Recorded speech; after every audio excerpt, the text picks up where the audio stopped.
বেলালকে যেন তারা উত্তপ্ত বালির উপরে তাকে যেন চিৎ করে যেন শুইয়ে দেওয়া হলো। বেলালকে যেন চিৎ করে শুইয়ে দিল রে মা। আর বেলালের যেন উপরে যেন গরম পাথর রেখে দেওয়া হলো। বেলাল যেন একটুকু যেন ছটফট যেন করতে না পারে। বেলাল যেন একটুকু যেন হিলাদুলা যেন করতে না পারে। আহারে বেলাল, হযরতে বেলাল আল্লাহর দরবারে দোয়া করে, মাওলা তুমি আমাকে মরণ দিয়ে দিও মাওলা, কিন্তু আমার নবীর কলমা যেন আমি না ছাড়ি আল্লাহ। আমার নবীর নাম যেন জপে যাই, আল্লাহ আল্লাহ যেন বলে যাই বেলালে হাবশি। হযরতে বেলালকে বাবা উত্তপ্ত বালির উপরে যেন শুইয়ে দেওয়া হয়েছে রে মা। ওই উত্তপ্ত বালির উপরে শুইয়ে দিয়ে গরম পাথরগুলো যেন বেলালে হাবশির উপরে যেন চাপিয়ে দেওয়া হয়েছে। বন্ধুরা আমার, বেলালে হাবশি যেন বাবা বেহুশ হয়ে গেল। বাবা গো, সন্ধ্যার সময় আবার তাকে ওই জায়গা থেকে তোলা হলো। কিতাবের মধ্যে লেখা ছিল মা, বেলালে হাবশির চামগুলো এমন হয়েছিল রে মা, যদি একবার যদি টানা যেত শরীরের সমস্ত চাম যেন ছুটে যেত রে মা। আহারে বেলাল, তার সত্ত্বেও আমার নবীর কলমা ছাড়েনি। খাজরা ডেকে নাও ইয়া রাসূলুল্লাহ, দেখতে গুমবদে খাজরা ডেকে নাও ইয়া রাসূলুল্লাহ, দেখতে গুমবদে খাজরা ডেকে নাও ইয়া রাসূলুল্লাহ, দেখতে গুমবদে খাজরা ডেকে নাও ইয়া রাসূলুল্লাহ, দেখেব দুই নয়নেতে, দেখেব দুই নয়নেতে মদিনা ইয়া রাসূলুল্লাহ, দেখিব দুই নয়নেতে মদিনা ইয়া রাসূলুল্লাহ। আর নবী পাকের হাদিস ছন্দের মাধ্যমে বলছি, জোরে বলুন সুবহানাল্লাহ। আরে দেখিব তুই নয়নেতে মদিনা ইয়া রাসূলুল্লাহ, যারা যারা নবী পাকে মদিনায় হাজিরি দিল, জোরে আরে যারা যারা নবী পাকের মদিনায় হাজিরি দিল, যারা যারা নবী পাকের মদিনায় হাজিরি দিল, যারা যারা নবী পাকের মদিনায় হাজিরি দিল, মদিনায় হাজিরি দিল, শাফাআত ওয়াজিব, শাফাআত ওয়াজিব তাদের উপর, ঘোষণা ইয়া রাসূলুল্লাহ, শাফাআত ওয়াজিব তাদের উপর, ঘোষণা ইয়া রাসূলুল্লাহ।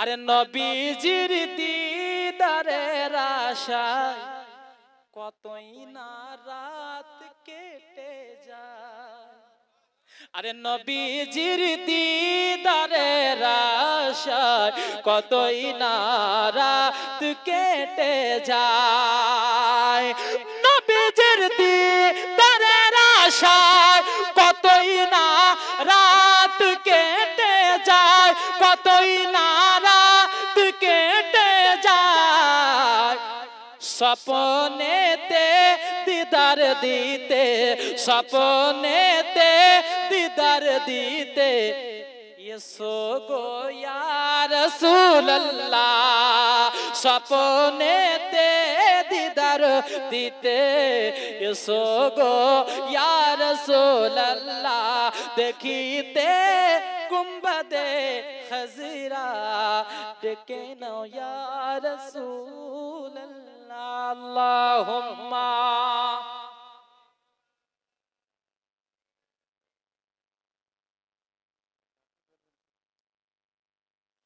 ওয়ালা আলে সাইয়্যিদিনা।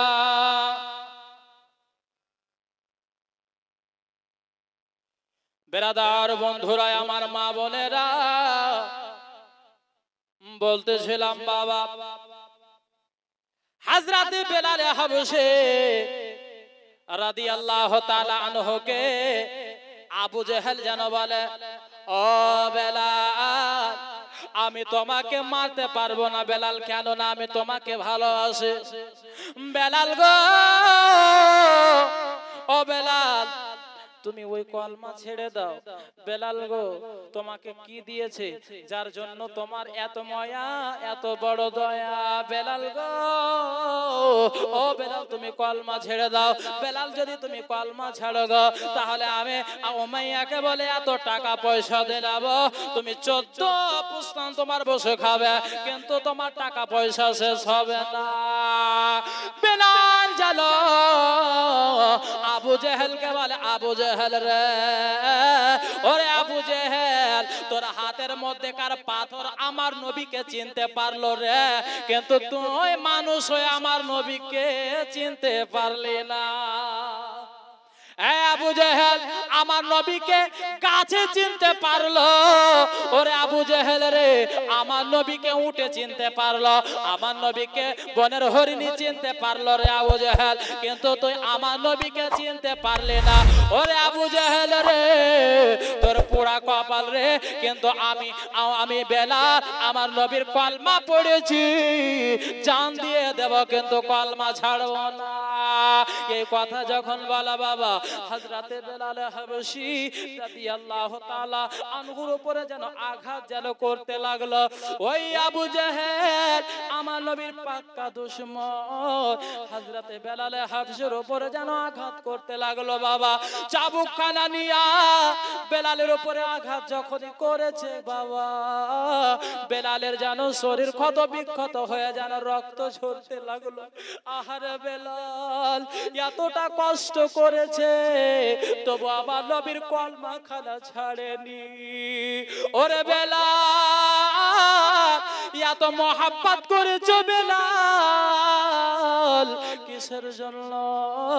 বেলাল বলে, দুনিয়া বলা তোমরা শোনো, আমার নবীকে শুধু একমাত্র ভালো এটার জন্যই বেঁচেছি, বেলালের যেন জান্নাতে জানো উচ্চ মাকাম যেন আল্লাহ দেয়। ও দুনিয়াওয়ালারা, আবু জেহেল যখন বেলালকে মারতে লাগলো, আঘাত করতে লাগলো, বেলাল যেন উহ করে না, বেলাল আহ করে না, বেলালের শরীর থেকে যেন রক্ত যেন বাবা বন্যার মতো গড়িয়ে গড়িয়ে যেন পড়ে। আর বেলাল যখন মারতে লাগলো বাবা, বেলাল যেন বেহুশ হয়ে গেল বাবা, বেহুশ হয়ে গেল। বেলাল যখন বেহুশ হয়ে গেল, আবার যেন আপনার মারখানা যেন বন্ধ করে দিল। আবার যখন হুঁশে আসলো বাবা, আবার যেন মারতে লাগলো রে মা। হযরতে বেলাল হাবশীকে আবার যেন তারা যেন চাবুক দিয়ে মারতে লাগলো। এই করতে করতে বাবা একটা দিন পার হয়ে গেল। তবু আপনার আবু জেহেল, উতবা, শাইবা, উমাইয়া আমার নবীর দুশমনরা বেলালকে যেন ছাড়লো না। আবার যখন সকাল হয়েছে রে মা, আবার যখন সকাল বেলা হয়েছে, উমাইয়া এসে বলে, বেলাল, ও বেলাল, তোমাকে শেষবারের মতো বলি, তুমি কলমা ত্যাগ করবে কি করবে না? বেলাল বলে, ও মুনিবের বেটা মুনিব, আমাকে মেরে ফেলেও দিলে আমি বেলাল ওই নবীর কলমা ছাড়তে পারবো না, ওই নবীর আমি কলমা ত্যাগ করতে পারবো না। বাবারা, মা বলেরা, বেলালকে যেন আবার যেন মারতে লাগলো, আবার যেন আঘাত করতে লাগলো রে মা। বেলাল হাবশীকে আবার মারে। বেলাল আল্লাহর দরবারে দোয়া করে, আল্লাহ ওগো রব্বুল আলামিন, আল্লাহ তুমি আমার জান নিয়ে নিও মওলা, কিন্তু আমার ঈমান খানা নিও না গো আল্লাহ। বেলাল হাবশী থেকে দোয়া করছে, আল্লাহ তুমি আমাকে মরণ দিয়ে দিও, কিন্তু নবীর ঈমান নিও না আল্লাহ। আমার মধ্যে থেকে নবীর প্রেম ভালোবাসা ছিনাতে যেন না পারে আল্লাহ। বেলাল হাবশী যেন কেঁদে কেঁদে দোয়া করে, রব্বুল আলামিন আল্লাহ গো ওই নবীর প্রেমে ওই নবীর মহব্বতে আল্লাহ আমি নিজের জান কুরবান করে দেব, কিন্তু কলমা ছাড়বো না। এত অত্যাচার বাবা, তার সত্ত্বেও ওই নবীর দুশমনেরা থামেনি। বেলাল হাবশী রাদিয়াল্লাহু তাআলা আনহুকে বাবা যেন হাত থেকে দড়িখানা রশিখানা খুলে যেন বাবা ওই মরুভূমির এলাকা যারা হজ করতে যায় বাবা তাদেরকে জিজ্ঞাসা করবেন যে হাজী সাহেব কোন বলো গো মক্কা শহরের পাথরগুলো কেমন আপনার যেন গরম হয় বাবা, তারা বলবে মক্কার পাথর রেত বালিগুলো এত গরম হয়, যদি ওই জায়গাতে যদি পানি গরম করতে দেওয়া হয় মুহূর্তের মধ্যে গরম হয়ে যাবে। ও দুনিয়াওয়ালারা, বন্ধুরা, মা বোনেরা, বাবাজি ও ভাইরা, হযরতে বেলাল হাবশীকে ওই উমাইয়া যেন বাবা গো আপনার যেন গরম বালি বাবা এত গরম এত গরম বাবা গো, হাত যদি রাখা যায় সঙ্গে সঙ্গে হাতখানা যেন আপনার হাতের চাম যেন ছিঁড়ে পড়ে যাবে, গলে যেন পড়ে যাবে বাবা। ওই দুশমনেরা আমার নবী পাকের দুশমন হযরতে বেলাল হাবশী রাদিয়াল্লাহু তাআলা আনহুকে তারা এত আপনার যেন কষ্ট দিয়েছে বাবা। আহারে হযরতে ওমর ইবনে আস রাদিয়াল্লাহু তাআলা আনহু যিনি বলেন আমি দেখতে পেলাম বেলালকে যেন তারা উত্তপ্ত বালির উপরে তাকে যেন চিৎ করে যেন শুইয়ে দেওয়া হলো, বেলালকে যেন চিৎ করে শুইয়ে দিল রে মা। আর বেলালের যেন উপরে যেন গরম পাথর রেখে দেওয়া হলো, বেলাল যেন একটুকু যেন ছটফট ছটফট যেন করতে না পারে, বেলাল যেন একটুকু যেন হিলাদুলা যেন করতে না পারে।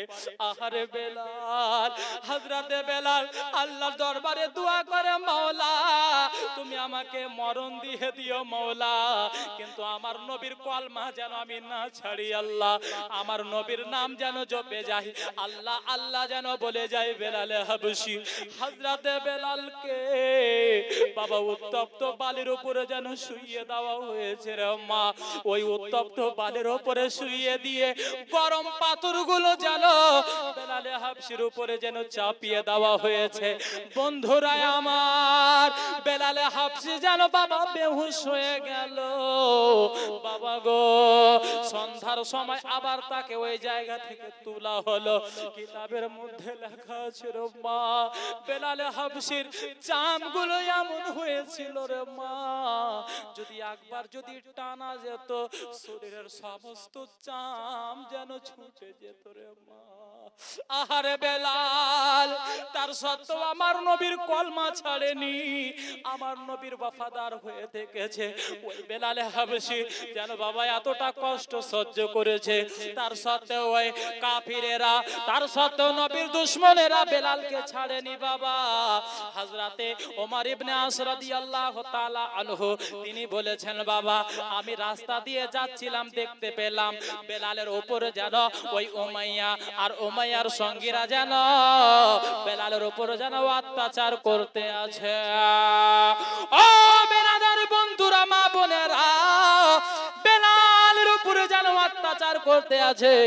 ওই সাহাবী যেন দেখতে পেল রে মা, বেলালকে বলে বেলাল এবার কলমা ছাড়বে, বেলাল বলে না কলমা ছাড়বো না।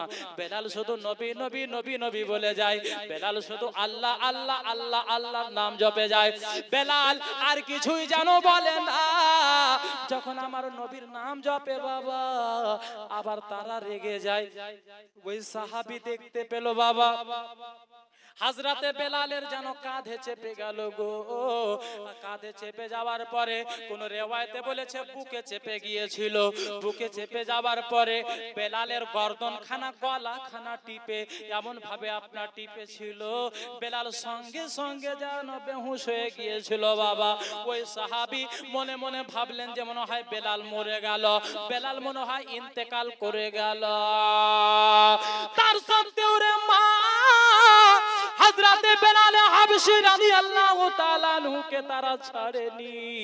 আবার যখন বেলাল হুঁশে আসলো বলে বেলাল গো, ও বেলাল তুমি কলমা ছেড়ে দাও। বেলাল বেলাল বলে ও মাইয়া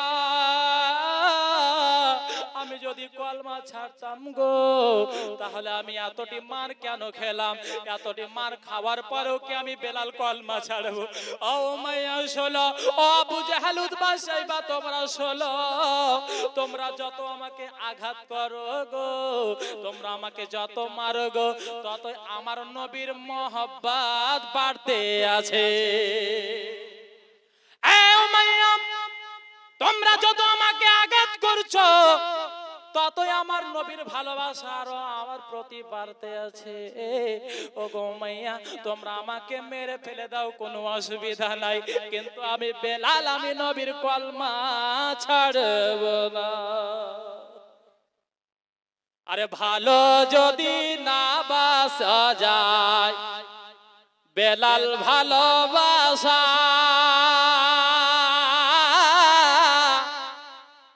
আরে ভালোবাসা, আরে ভালোবাসা না বাসা যায়, আর ভালো যদি না বাসা যায় বেলাল ভালোবাসা, তবে মরর বুকে মিটে কে যায় তোমার দেখার আশা গো নবী, তোমার দেখার আশা। আমার প্রাণের দয়ার নবী দাও না কেন দেখা, তোমায় ছেড়ে আর কত কাল থাকবো নবী একা নবী গো, থাকবো একা একা। শোন রে আকাশ শোন রে বাতাস, শোন রে আকাশ শোন রে বাতাস, হারালাম মোর নবী দেখব না কে আর জীবনে তোমার নূরের ছবি গো নবী, তোমার নূরের ছবি। আমার প্রাণের দয়ার নবী দাও না কেন দেখা, তোমায় ছেড়ে আর কত কাল থাকবো আমি একা গো নবী, থাকবো আমি একা। বাবা তার সত্ত্বেও যেন বেলাল হাবশী আমার নবী যেন নাম যেন জপতে আছে, আমার নবী যেন কলমাখানা পড়তে আছে। আরে বেলাল, বেলালের ঈমান কত মজবুত ছিল রে মা, বেলালের মহব্বত কতটা মজবুত ছিল রে মা। আমার নবীর যখন নাম বেলাল জপে রে মা, তখন উমাইয়ার আরো যেন রাগ হয়। এবার মনে মনে ভাবতে লাগলো যে আর বেলালকে এরকম মারবো না, এবার বেলালকে এমন আঘাত দেব এমন মার দেব, হয় বেলাল মরবে না হলে কলমা খানা ছাড়বে। বন্ধুরা আমার মা বোনেরা, ওই উমাইয়ার বাড়িতে বাবা দড়ি ছিল। দড়ি কিসের জানেন? উটের চুলের দড়ি। আচ্ছা বলেন তো দেখি, উটের যদি চুলের যদি দড়ি মোটা করে বানানো যায় ওই দড়ি ছিঁড়তে পারবে? কখনোই পারবে না, একেবারে শক্ত, এত শক্ত যে শত শত মানুষও ছিঁড়তে পারবে না। উটের আপনার চুলের দড়ি। মক্কার দুষ্টু ছেলেদেরকে ডাক দিল, তোমরা এদিকে এসো। ডাকার পরে বাবা বেলালের যেন বাবা গর্দনে যেন আপনার দড়ি খানাকে পিলিয়ে দিল।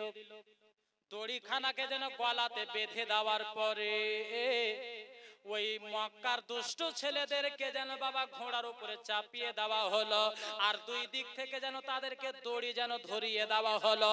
তাদেরকে বলল যে তোরা তাড়াতাড়ি ঘোড়া টান, বেলাল যা হবে দেখা যাবে, বেলাল যদি বাঁচে তাহলে নিয়ে আসবে, না হলে কোথাও ফেলে দেবে।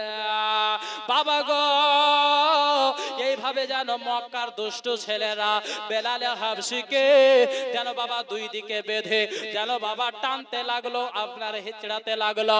এই বেরাদার বন্ধুরা এমন ভাবে টান দিতে লাগলো বাবা মক্কার জায়গা রাস্তাগুলো আপনার যেন আপনার যে কি বলে সমান ছিল না বাবা, পাথর যুক্ত এলাকা। হযরতে বেলাল হাবশিকে যখন টানতে লাগলো বাবা, কোন পাথরে বেলাল হাবশির যেন মাথা লাগে, কোন পাথরে আবার বেলাল হাবশির যেন আপনার গর্দন খানা লাগে।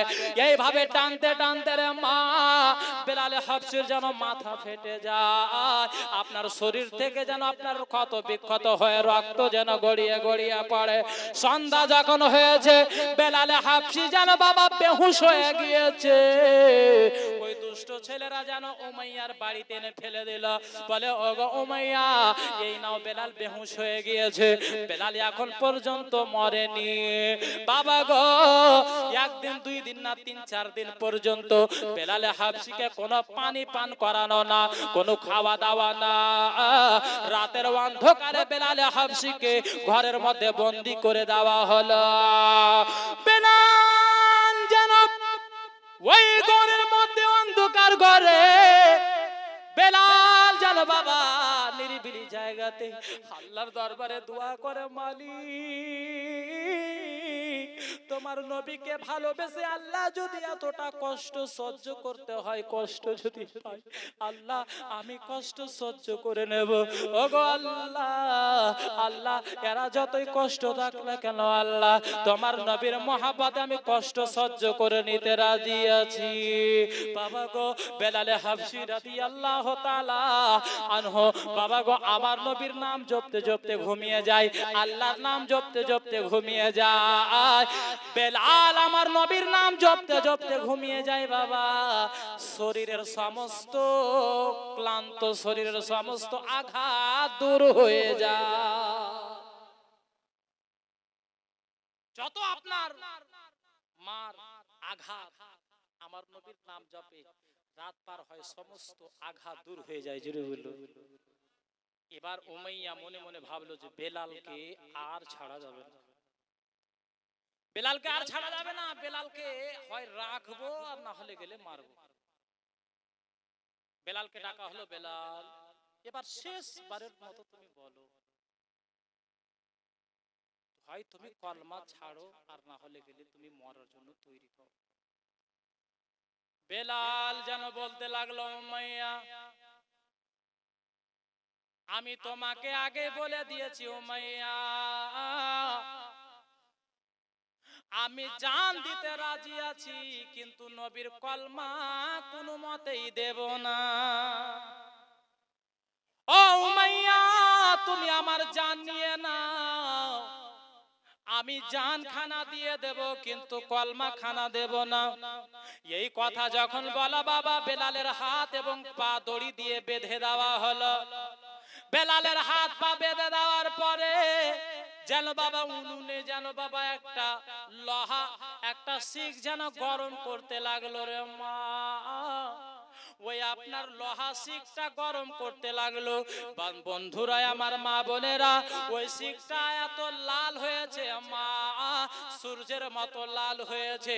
যখন লাল হওয়া বাবা বেলালকে বলে, বেলাল তুমি এই মুখ দিয়ে তুমি আমাদের দুশমনের নাম জপো, তুমি এই মুখ দিয়ে বেলাল আব্দুল্লাহর বেটা মুহাম্মাদের নাম খানা পড়ো।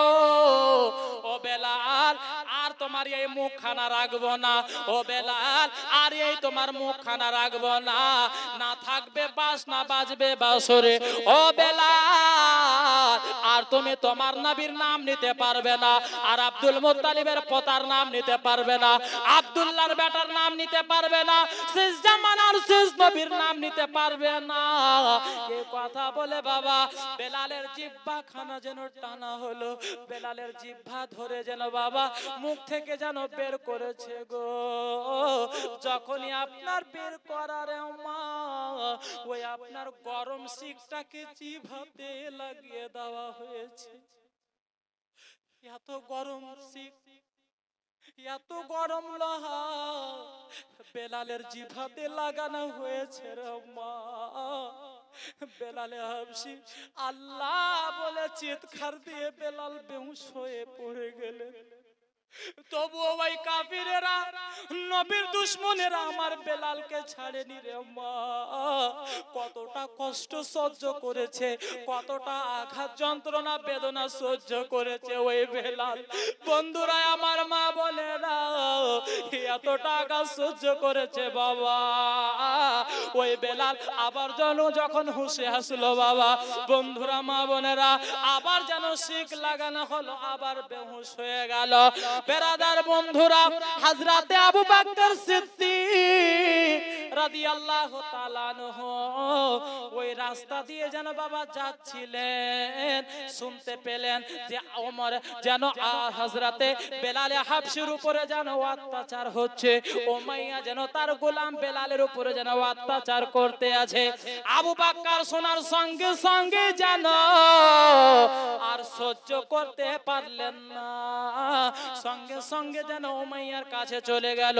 যাওয়ার পরে বলে, উমাইয়া তোমার মধ্যে কোনো মনুষ্যত্ব বলে কোনো জিনিস আছে কি? ও উমাইয়া, তুমি মানুষ না জানোয়ার যে তুমি একটা গোলামের উপরে এভাবে অত্যাচার করছো? এইভাবে তুমি একদিন নয়, 2 দিন নয়, 3-4 দিন থেকে ধারাবাহিক ভাবে তুমি অত্যাচার করো। ও উমাইয়া, তোমার মধ্যে দিল বলে কোনো জিনিস আছে কি না?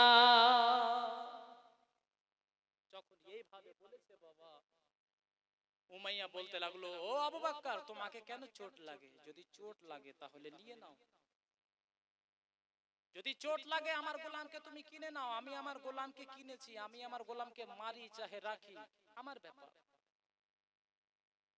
হযরত আবু বকর সিদ্দিক রাদিয়াল্লাহু তাআলা আনহু তখন বললেন, তার কাছে একটা রোম শহরের একটা গোলাম ছিল, মোটা তাজা, আর বেলাল হাবশী একেবারে দুবলা পাতলা কালো বেলাল। সুবহানাল্লাহ। উমাইয়া যখন বললেন, বাবা আবু বকরের কাছে একটা মোটা তাজা রোম শহরের একটা সান্তাত নামে একটা দাস ছিল, গোলাম ছিল, তাকে অনেকবার বলেছে তুমি কলমা পড়ো, কলমা পড়ো, কিন্তু কলমা পড়েনি, কলমা পড়েনি। উমাইয়াকে বলতে লাগলো, উমাইয়া শোনো, বেলালের পরিবর্তে আমি আমার এই মোটা তাজা আমি গোলাম তোমাকে দিচ্ছি, আর সঙ্গে তোমাকে অনেকটি দিনার দিচ্ছি, এই নাও, আর তুমি বেলালকে আমার হাওয়ালে করে দাও। জোরে বলুন। বেরাদার বন্ধুরা আমার, বেলাল হাবশী রাদিয়াল্লাহু তাআলা আনহুকে হযরতে আবু বকর সিদ্দিক রাদিয়াল্লাহু তাআলা আনহু যেন বাবা ক্রয় করে নিলেন। উমাইয়া বলতে লাগলো, আবু বকর, আমি তোমাকে শ্রদ্ধা করতাম জ্ঞানী মানুষ বলে, আমি তোমাকে শ্রদ্ধা করতাম সম্মানীয় ব্যক্তি বলে আবু বকর, তোমাকে শিক্ষিত মানুষ বলে তোমাকে শ্রদ্ধা করতাম, কিন্তু আজকে বুঝে গেলাম তোমার মতো মোটা বুদ্ধা আর দুনিয়াতে না। বন্ধুরা আমার মা বোনেরা, যখন উমাইয়া এই কথা বলল, আবু বকর সিদ্দিক রাদিয়াল্লাহু তাআলা আনহু বলে, বে উমাইয়া, কে মোটা বুদ্ধা, কে বোকার, কে চালাক, আমার আল্লাহ তাআলা ভালো জানে। কিন্তু উমাইয়া, আজকে যদি তুমি বেলালকে বিক্রি করার জন্য, আজকে যদি আবু বকরের জীবনের সমস্ত টাকা পয়সা ধন সম্পত্তি যদি চাইতে, তাহলে আবু বকর বেলালের পরিমাণে বেলালকে আজাদ করার জন্য আবু বকরের সমস্ত প্রপার্টি টাকা পয়সা দিয়ে দিতাম। বন্ধুরা আমার, এই কথা বলি আরে মা হযরতে বেলাল হাবশীকে সঙ্গে করে নিয়ে চলে গেলেন আমার নবীর দরবারে। বাবা, আমার নবী শুনতে পেয়েছেন বেলালের উপরে অত্যাচার হতে আছে। আমার নবী বেচैन হয়ে গিয়েছে, কখন আমার বেলালকে আজাদ করে নিয়ে আসবে। আবু বকর নিয়ে গেল হযরতে বেলালকে, বেলালে হাবশী রাদিয়াল্লাহু তাআলা আনহু যাওয়ার সঙ্গে সঙ্গেই রে মা আমার নবীর কদমে পড়ে গেলে আর বলতে আছে, ইয়া রাসূলুল্লাহ, নবী গো, আমি আপনার কলমা পড়েছি ইয়া রাসূলুল্লাহ। হুজুর গো, আপনার কলমা পড়ার জন্য হুজুর আমাকে এতটা মার মেরেছে, আমাকে আঘাত করেছে, কষ্ট। এই কথা যখন বলারে মা আমার নবীর চোখ দিয়ে যেন আপনার মতির মতো টস টস করে যেন জল গড়িয়ে গড়িয়ে পড়ে। আমার নবী মুস্তাফা বেলালকে যেন উঠালেন রে মা, বুকে জড়িয়ে ধরলেন। ধরছেন তো বাবা, বেলাল আহ করে উঠল। বেলাল যখন না করেছে বলে, ইয়া রাসূলুল্লাহ, আপনি যে জায়গাতে হাত দিয়েছেন হুজুর, এই জায়গাতে আমাকে এত মেরেছে, দেখেন একটা জায়গাও ফাঁকা নাই হুজুর, ফেটে ফেটে রক্ত বের হচ্ছে। আমার নবী মুস্তাফা সাল্লাল্লাহু তাআলা আলাইহি ওয়াসাল্লাম বেলালের যেন কত বিক্ষত জায়গা দেখে আবার নবীর চোখ দিয়ে যেন ঝরঝর করে যেন পানি গড়িয়ে যায়। কিন্তু বেরাদার, আমার নবী হচ্ছেন ডাক্তারেরও ডাক্তার, জোরে বলুন সুবহানাল্লাহ। আমার নবী মুস্তাফা সাল্লাল্লাহু তাআলা আলাইহি ওয়াসাল্লাম নিজের থুথু মোবারক দিয়ে রে মা বেলালের ক্ষত বিক্ষত জায়গাতে লাগায়, আর ওই জায়গাগুলো সঙ্গে সঙ্গে ভালো হয়ে যায়। আমার নবীর থুথুর বরকতে বেলালের কাটা জায়গাগুলোতে যখনই লাগাচ্ছে সঙ্গে সঙ্গে ভালো, জোরে বলুন সুবহানাল্লাহ। তাহলে ওই নবী কি আমাদের মতো হতে পারে? হ্যাঁ, কখনোই না, কল্পনাও করা যাবে না ওই নবী আমাদের মতো। যদি কল্পনাও করেন সঙ্গে সঙ্গে আপনার ঈমান চলে যাবে। বেরাদান ইসলাম মুআজ্জাজ সামিনী کرام, এই জায়গাতে অনেক ফলমূল রয়েছে, খাবার জন্য না বিক্রি করার জন্য? আচ্ছা, ডাক করার জন্য। সুবহানাল্লাহ। কই বক্কর ভাই কই? হ্যাঁ, এখানে জলসা লাগে, ঘুমাইতে গেছে নাকি? সুবহানাল্লাহ, আলহামদুলিল্লাহ। দেখেন আপনার ডাক, ইনশাআল্লাহ একটা মানকাবাত পড়বো আমি। দেখেন আমি হচ্ছি পাক্কা কালিবের গোলাম, প্রত্যেক ওলিকে আমি মানি, এটা না যে মানি না। প্রত্যেক আলে নবী আওলাদ আলীকে শ্রদ্ধা করি জান প্রাণ দিয়ে, কিন্তু আমার পীর আমার মাথার তাজ, জোরে বলুন ইনশাআল্লাহ একটা মানকাবাত পড়বো। এই যে দেখেন আপনার, এটার নাম ড্রাগন ফল। আচ্ছা মাওলানা সাহেব, ড্রাগনটা তো হচ্ছে ইংলিশ, বাংলা কি হবে? বাতাসা? হাজি মাস্টার সাহেব কি হবে ড্রাগনের বাংলা? আমরা হচ্ছি ওই জন্য খিচুড়ি বাঙালি। হ্যাঁ, এই যে চেয়ার, চেয়ারটা কি ইংরেজি শব্দ, এর বাংলা কি? কেদারা। গ্লাস, গ্লাসটা হচ্ছে ইংরেজি শব্দ, বাংলা কি জানেন? বাংলা হচ্ছে কাঁচ। কাঁচ বলবেন, এই যে ধরেন কাঁচে পানি খান, বলবেন? বলবেন না। যার জন্য আমরা হচ্ছে খিচুড়ি বাঙালি। কিছুটা ইংরেজি ধার করেছি, কিছুটা ফার্সি ধার করেছি, কিছুটা হিন্দি ফার্সি যত আছে সব মিলিয়ে আমরা আপনার কাজ চালাচ্ছি। তো ড্রাগন ফল সরকারি ডাক ৫,০০০ টাকা।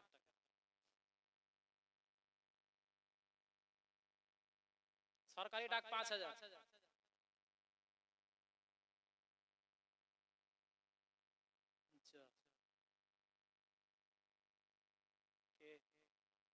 তুমি কি নাম? নূর আলম। নূর আলম সাহেব ১০০ টাকা। ১০০ ১০০। সুবহানাল্লাহ। আমার মসজিদে জুমাতে যদি আমি ২ টাকার জিনিস যদি ২০০০ টাকাতে বিক্রি করি, তাহলে ভাবেন আমি চাই তাহলে সাথে সারা রাত পার করব, কিন্তু না, ফের সময়ের উপর ব্যাপার আছে। সরকারি ডাক ৫,০০০ বলেছি, ১০০ টাকা নূর আলম ভাই। ১০০ ১০১ ২০০ ২০০ ২০১ ফটাফট বলেন ইনশাআল্লাহ তাআলা, তারপরে মানকাবারটা শোনাবো। ২০০